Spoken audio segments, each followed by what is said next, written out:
Bueno, muchas gracias, Mariana. Qué linda imagen ahí, mucho verde, lindo día. 9 de la mañana, 27 minutos. Lamentablemente vamos a abordar temas más difíciles.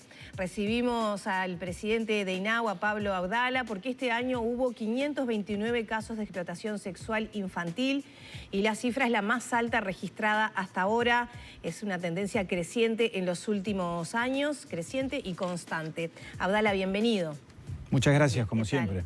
Bueno, es tendencia en los números que se registran, constante, ¿no? No para de crecer. Siempre hacemos la misma pregunta. ¿Tiene que ver con que se dan más situaciones que antes o que con que las dejamos de naturalizar, y eso es una buena noticia, y también las detectamos más que antes? ¿Cuál es la lectura? Exacto, Lorena. Seguramente tiene que ver con un poco de todo eso.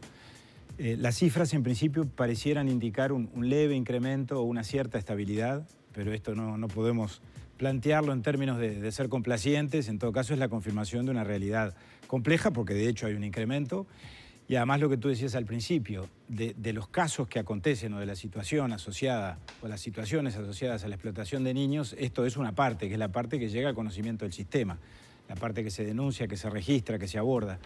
Pero evidentemente hay un subregistro muy grande. ¿De cuánto se piensa que es ese subregistro? Es muy difícil cuantificarlo. Yo le hago permanentemente esa pregunta a los técnicos de CONAPES y por supuesto no se atreven a arrojar una cifra. Pero sí, por supuesto, que la complejidad de esta realidad, por la casuística interminable, por la diversidad de situaciones, por la diversidad de intensidades y porque la propia gravedad también admite distintos estadios, digamos así, es muy inestimable. Pero creo que las propias cifras indican que evidentemente hay un subregistro importante, porque en 529 casos, por una simple regla de 3, no puede justificarse que Montevideo tenga solo 60. Claro. Cuando Montevideo es, como todos sabemos, desde el punto de vista demográfico, prácticamente la mitad del país, desde el punto de vista poblacional. De todas formas, una precisión que me parece que es interesante es que algunos de esos casos vienen detectados de antes y continúan. Sí, por supuesto. De estos 529 casos, 176 son casos nuevos, son situaciones detectadas e iniciadas en el 2022. Las otras se arrastran de años anteriores, por la sencilla razón de que obviamente trabajar en el apuntalamiento de las víctimas, en la reparación del daño, en la restitución de los derechos, implica procesos lentos, graduales, que desde luego no pueden completarse en un mismo ejercicio. Usted hablaba de Montevideo, pero también llamó la atención algunos otros departamentos que resultaron también con números un poco altos. Sí. Hay algunos que se repiten en cuanto a, digamos, al número de casos, o por lo menos en cuanto a estar digamos, en las categorías de mayor participación, como por ejemplo Artigas y Colonia, que están por encima de los 40 casos cada uno, Paysandú, otro tanto, y llamó la atención Florida en esta oportunidad. Fueron 39 situaciones que se detectaron en Florida. CONAPES lo atribuye en principio a la influencia o a la incidencia de la construcción de UPM, de que Florida, por lo tanto, es una zona de mucho tránsito asociado a la construcción de la planta de celulosa y a otras actividades productivas y económicas. Hay todo un tema de una georreferenciación que CONAPES maneja, combinando lugares y fechas. Justo eso le iba a preguntar, ¿sigue relacionándose con algunos ámbitos productivos como ha pasado históricamente? Sí, con ámbitos productivos, con experiencias productivas y sobre todo con etapas, con zafras, ¿no? Desde luego que los departamentos asociados al turismo en la etapa estival o en esta época y en el verano tienden a despegarse o tienden a representar, más allá del resultado final, una zona de riesgo y por lo tanto el esfuerzo que se hace en cuanto a la prevención y en cuanto al trabajo. Nosotros tenemos un convenio con el Ministerio de Turismo que ha sido muy eficaz y que ha contado con la participación y la contribución del sector empresarial. Y Abdala, ¿y los esfuerzos quedaron cortos? Acá hemos hecho notas varias veces con el CONAPES de ese trabajo preventivo que se pretendía hacer, justamente teniendo perspectiva de lo que pasa cuando hay grandes horas, vienen extranjeros, mucho tiempo, aislados, etcétera. ¿Se falló ahí? Me consta también que hay organizaciones sociales que pedían un trabajo un poco más intenso o intensivo, mejor dicho, y firmas de acuerdos que no se pudieron dar. ¿Se pudo haber hecho algo más? Siempre se puede y se debe seguir haciendo cosas y mejorando la respuesta, sin duda. Si esa pregunta, que es muy pertinente, la abordamos o la contestamos desde los resultados, desde luego tendríamos que decir que no estamos conformes, que fue insuficiente. Ahora, sin embargo, yo tengo una mirada más positiva en un aspecto, creo que en esto hay conclusiones ambivalentes. Por un lado, la realidad de un fenómeno que nos preocupa, que crece, que se incrementa, como lo venimos diciendo. Por otro lado, creo que estamos en un proceso virtuoso. Desde el año 2004, cuando se crea el CONAPES, cuando se tipifican los delitos de explotación sexual hacia los niños, en términos de generar este subsistema interinstitucional, con registros que permiten medir, que permiten mensurar, con procedimientos de denuncia que están a disposición y que son accesibles para toda la población, y con un involucramiento, esto es clave. Cuando hablamos de sensibilización, ¿de qué hablamos? Y hablamos de involucrar a la gente, de que todos los uruguayos nos embarquemos en la tarea de colaborar de alguna manera o de estar alertas con relación a estos fenómenos. Y yo creo que capaz que no en la medida de lo necesario, y por eso tenemos que insistir, ese es un proceso que se viene dando. Si lo analizamos en términos de las llamadas a la línea azul, por ejemplo, ¿no? Este año fueron al 30 de noviembre, recibimos más de 13.000 llamados, no todos referidos a explotación sexual, por supuesto. No todos terminaron en una denuncia. Cerca de la mitad, unos 7.000 aproximadamente, dieron lugar a denuncias o a seguimiento de situaciones o a pedidos de orientación de la gente. Bueno, evidentemente la línea azul, que es la comunicación popular, digamos así, con el sistema con relación a estos casos, la vía de comunicación popular, bueno, ahí claramente hay una participación mayor. Ahora, por supuesto, también los casos ingresan y capaz que hasta sobre todo ingresan a través de la territorialidad, a través de los dispositivos en territorio, donde hay avances, porque tenemos más cupos en primera infancia, tenemos más clubes de niños, tenemos más centros juveniles, tenemos más articulación. La articulación es fundamental. En base a esa articulación, me gustaría que hablara sobre el convenio que se firmó en las últimas horas y que tanto va en esa línea. Sí, claro, ayer firmamos un convenio que capaz que tiene más valor simbólico, pero por eso no es menos importante, y que no tiene solo valor simbólico, porque a partir de aquí vamos a desarrollar algunas acciones comunes entre las cámaras empresariales. Participó Juan Martínez, el presidente de la Confederación de Cámaras Empresariales, el PIT-CNT, Marcelo Abdala, en nombre del PIT-CNT, estuvo con nosotros en INAU firmando ese convenio, el ministro de Trabajo y Seguridad Social, Pablo Mieres, y nosotros en representación del INAU, porque el mundo del trabajo, obviamente, no puede permanecer ajeno a una realidad que muchas veces acontece en ocasión del trabajo, como lo decíamos recién. Es decir, la explotación sexual desconoce escenarios, digo yo, en el sentido de que, podría plantearse en otros términos, de que los reconoce a todos, de que acontece en los más diversos escenarios, en los más diversos lugares, en los momentos más imprevisibles, no reconoce clases sociales, ni barrios, ni zonas, ni rincones del país. Y nacionalidad, que se habló también en el informe. Sin ninguna duda.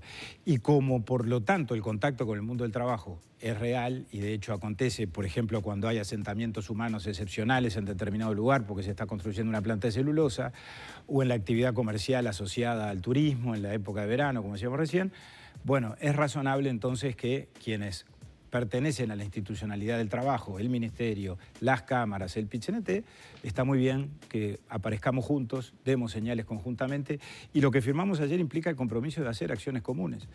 Eso es parte del involucramiento y es parte de la sensibilización para que todos entendamos que este es un problema que tenemos que tenerlo todos presente, que tiene que estar en la conversación cotidiana de los uruguayos y que todos en algún momento podemos llegar a tener que hacer algo para contribuir con él. Esa lucha sin lugar a dudas que es válida y muchas veces cuando uno piensa en casos de explotación infantil, piensa en niños, niñas descuidados, maltratados por sus familiares y que terminan resolviendo situaciones de carencias de todo tipo con esta salida.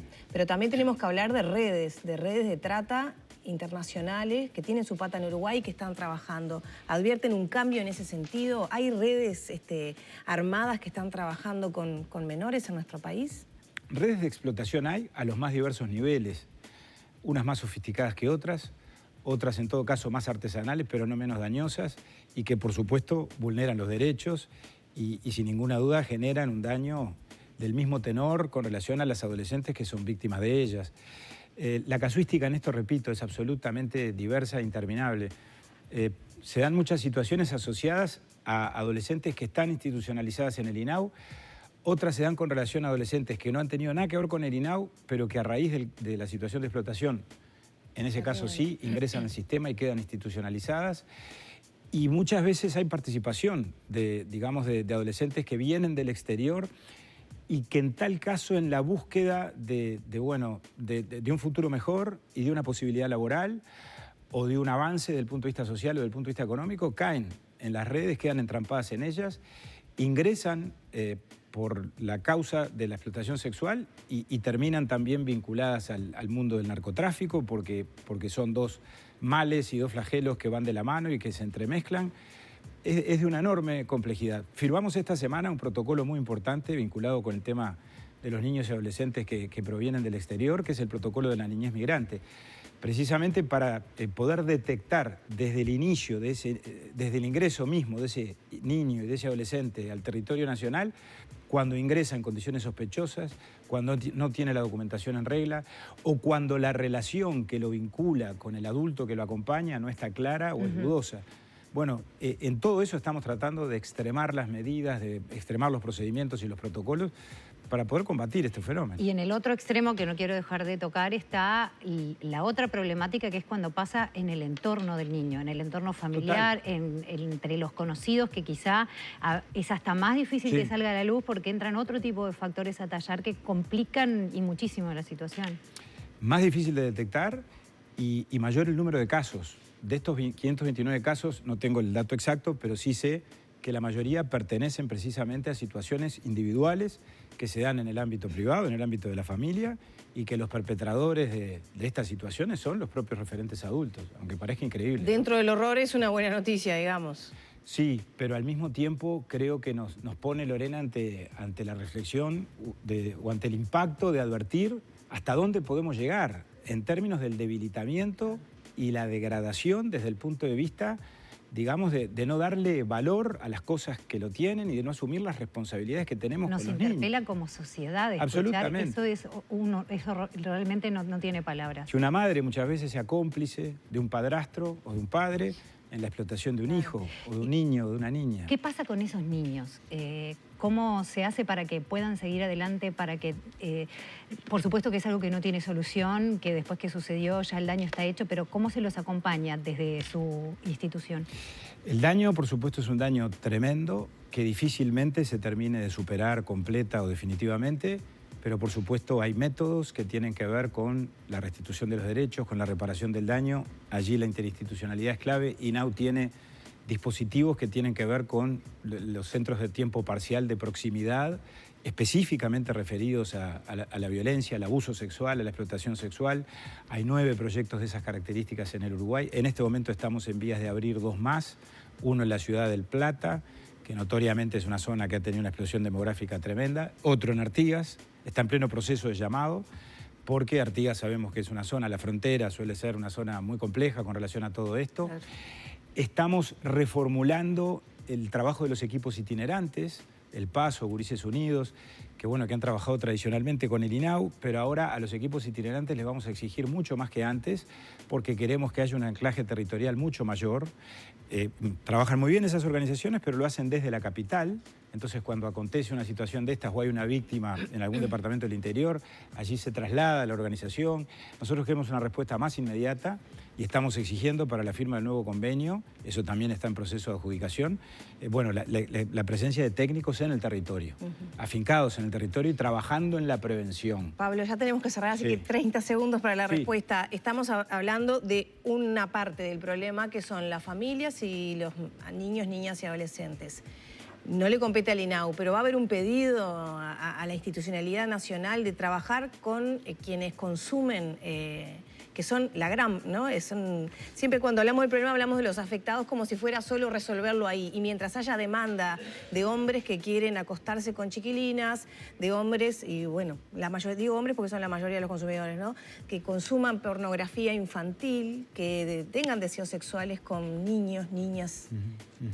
¿Va a haber un trabajo en ese sentido también? Totalmente. ¿Se le va a exigir a las organizaciones competentes? Debe haberlo y lo hay, porque eso tiene que ver con la persecución del delito.